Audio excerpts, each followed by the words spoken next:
Hello, dear viewers. Today we're going to be talking about religious conversion in India and the issues surrounding it. Let's begin. So, the Kerala Story film has come out, and that has brought the topic of conversion to the national conversation. And I just want to contribute to that conversation. And first, I'll just say that I'm not going to give a review on this movie. I have not seen it. And on this channel, we do not review and analyze movies or any art.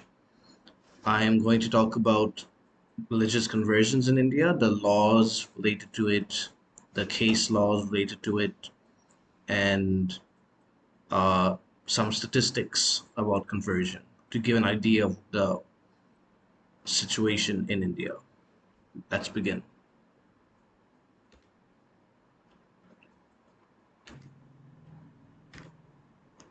Here, I'm going to start with uh, the law from Haryana called the Prevention of Unlawful Conversion of Religion Bill.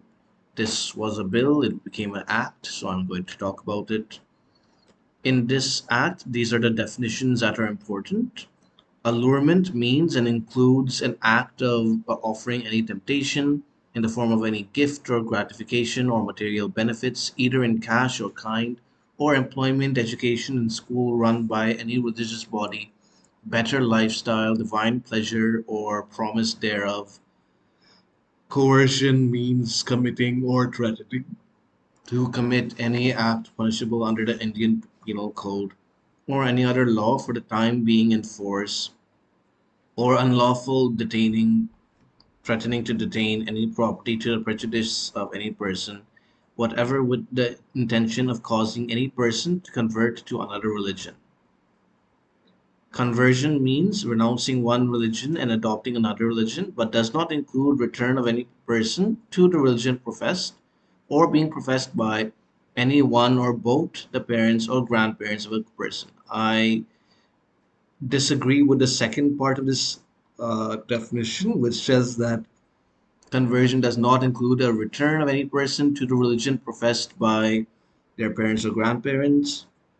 I think that it is still a conversion because it's them renouncing the religion they adopted and going to another religion, their previous religion.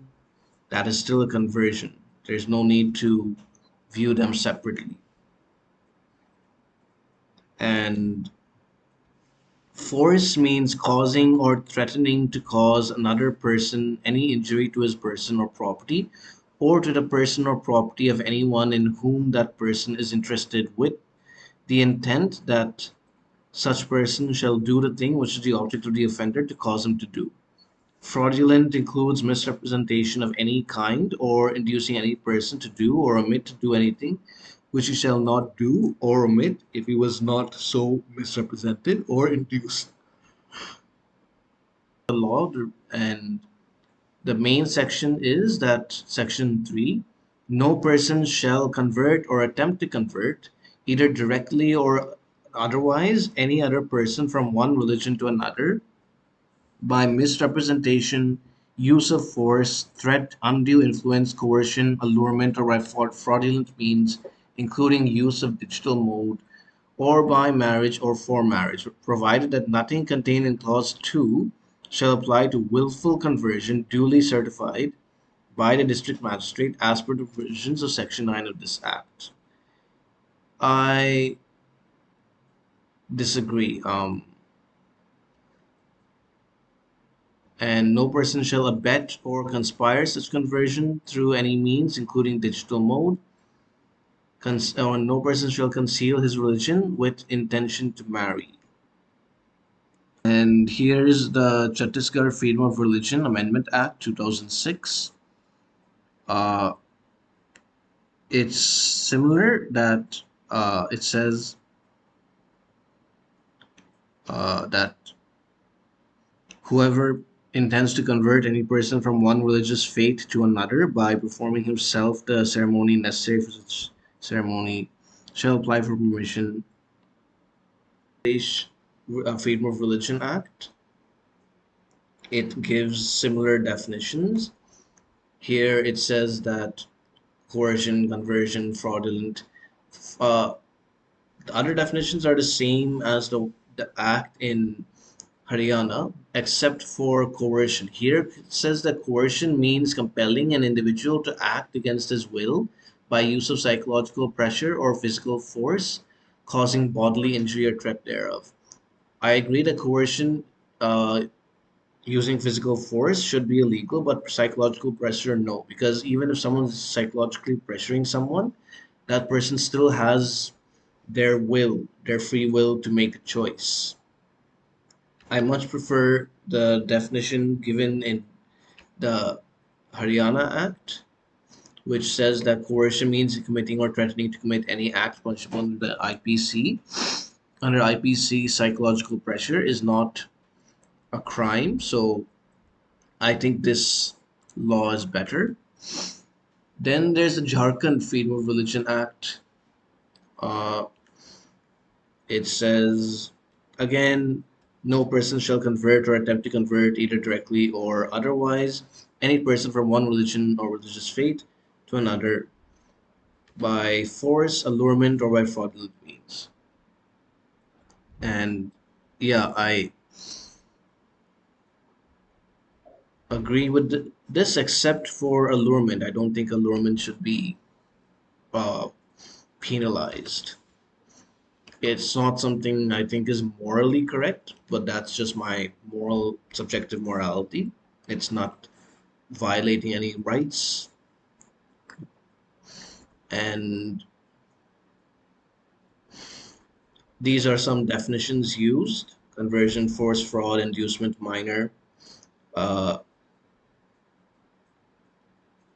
and here they use the word inducement rather than allurement, alluring, but it means the same thing. So we can see that for these states, Orissa, Jharkhand,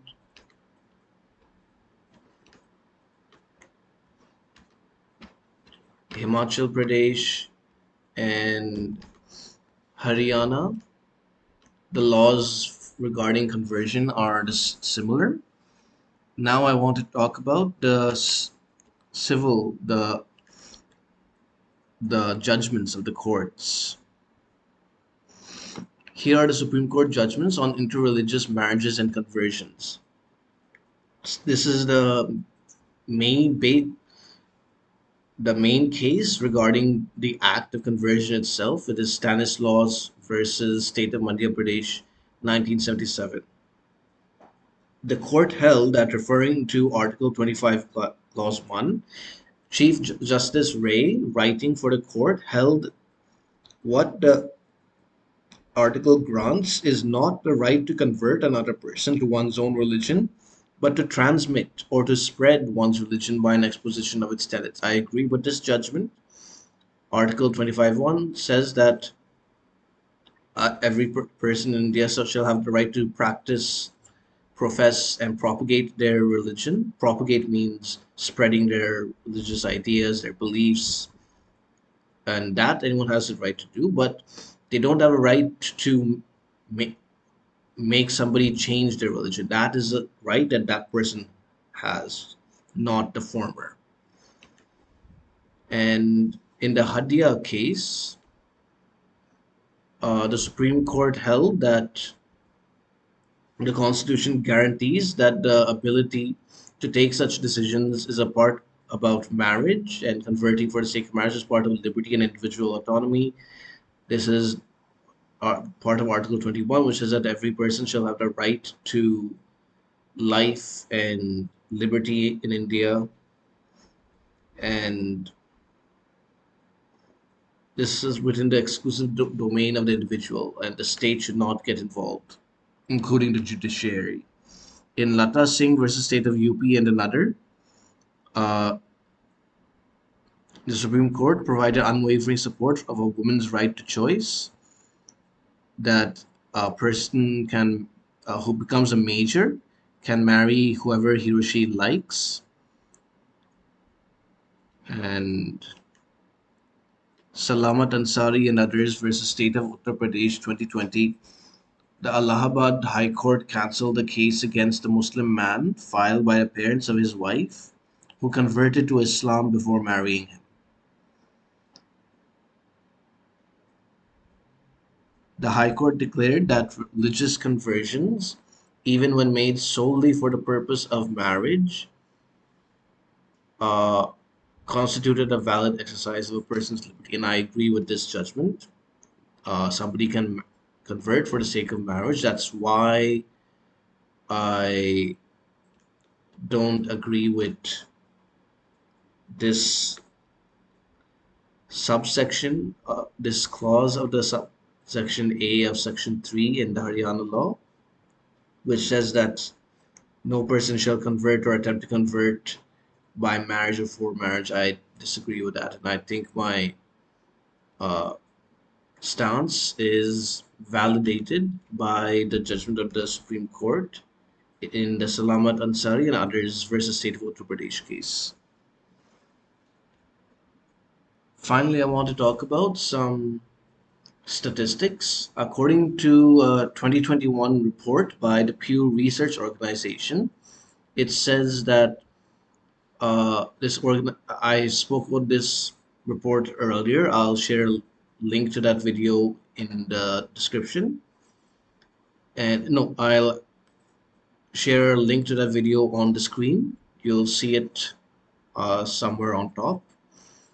I would like, and here it says that according to this report, 0.7% of people who were Hindu in their childhood have changed their religion while growing up, and 0.8% of people who were some other religions have changed it into Hinduism.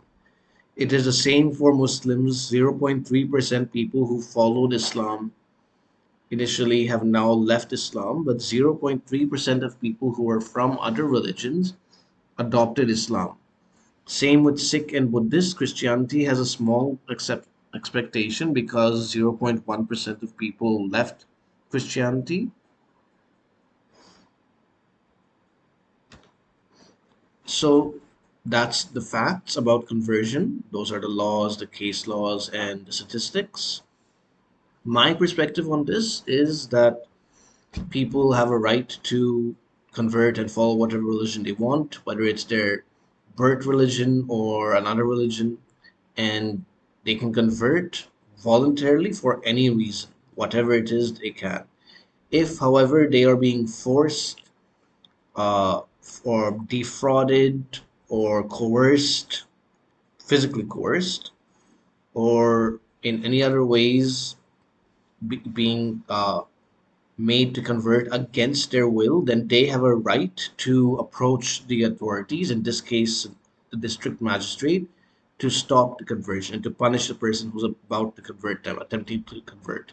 And even if the conversion is complete, they still have recourse to the law. I'm glad that the laws say that even after converting, it's still punishable. So but I just hope that these laws don't punish people who get converted voluntarily just because some members in their former religion are offended. Especially with marriage, am aware of love jihad. It is a real issue. There are uh, non-Muslim women who have been uh, forced to convert for the sake of marriage, violently or through blackmail and stuff. They should be protected. However, if they voluntarily convert so that they can get married, I don't think that's punishable, and that's something that that's a choice that they can make. Now, problem is a social problem is that often when a Hindu man tries to marry a Muslim woman, and sometimes, not always, but sometimes, and this happens more in this situation than others, members of the Muslim community, sometimes members of the bride's family, will kill, or if not kill, at least injure the man, the groom or the husband if they do get married. So, yeah, the fact that Islam simply punishes apostasy uh, makes it difficult for Muslims to marry outside their religion, but and to convert from the into another religion. So the government should make sure that such crimes do not happen. And with a good law and order system, that can be done. So yeah, that's all I wanted to say. Thank you for watching. If you want to see other videos about Indian nationalism in general, please click here. If you want to see my previous video, click here. If you want to see the sources I use for this video, click the links in the description below. Thank you for watching. Goodbye.